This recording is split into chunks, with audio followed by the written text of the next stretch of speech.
നമുക്കിന്നൊരു നാരങ്ങാച്ചാർ ഉണ്ടാക്കിയാലോ?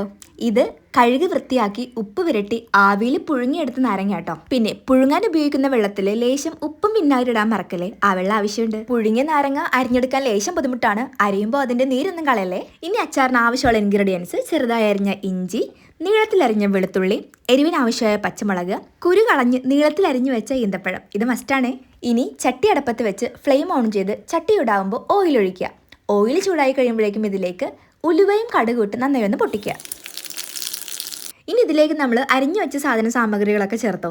ഇഞ്ചി, വെളുത്തുള്ളി, പച്ചമുളക്, വേപ്പില ഇതെല്ലാം കൂടെ എണ്ണയിൽ കിടന്നൊന്ന് വഴന്നു കഴിയുമ്പോൾ ഇതിലേക്ക് നമ്മൾ ആ കുരു കളഞ്ഞ് നീളത്തിൽ അരിഞ്ഞു വെച്ച ഈന്തപ്പഴം കൂടി ചേർത്ത് ഒന്ന് വഴറ്റിയെടുക്കുക. ഈന്തപ്പഴം എണ്ണയിൽ കിടന്ന് പെട്ടെന്ന് വാടും. ഇനി ഇതിലേക്ക് നമ്മൾ ആവശ്യത്തിനുള്ള ഉപ്പ് ചേർക്കുക.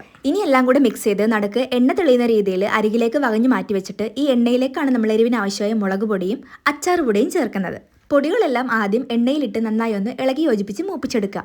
ശേഷം ഈ മൂത്ത മസാല ആ കൂട്ടുമായിട്ടൊന്ന് മിക്സ് ചെയ്ത് നമുക്കിതെല്ലാം കൂടെ ഒന്ന് ഡ്രൈ റോസ്റ്റ് ചെയ്തെടുക്കാം. ഇങ്ങനെ ചെയ്യുന്നത് അച്ചാർ കേടാവാതെ നിൽക്കാൻ സഹായിക്കോട്ടെ, പിന്നെ ഒരു പ്രത്യേക കളറും നൽകും. ഇതിലേക്ക് ചെറിയൊരു കപ്പ് തിളച്ച വെള്ളവും 1 കപ്പ് വിനാഗിരിയും ചേർത്ത് നന്നായി ഇളക്കി യോജിപ്പിക്കുക. ബാലൻസിങ്ങിന് വേണ്ടി ലേശം ഉപ്പ് കൂടി ചേർത്ത് ഇതിലേക്ക് നമ്മൾ അരിഞ്ഞു വൃത്തിയാക്കിയ ചെറുനാരയും കൂടി മിക്സ് ചെയ്ത് കായപ്പൊടിയും കൂടി തൂകിയിട്ട് ഇളക്കി യോജിപ്പിക്കുക. നന്നായിട്ട് തിള വരുമ്പോഴേക്കും ആ ഫ്ലെയിം അങ്ങ് ഓഫ് ചെയ്ത് ചൂടാറി കഴിയുമ്പോൾ നമുക്ക് ഒരു ചില്ല് കുപ്പിയിലാക്കി സ്റ്റോർ ചെയ്ത് വെക്കാം കേട്ടോ. പിന്നെ ഈ അച്ചാറിന്റെ രുചി അറിയാൻ 2 ആഴ്ച കഴിയണം കേട്ടോ.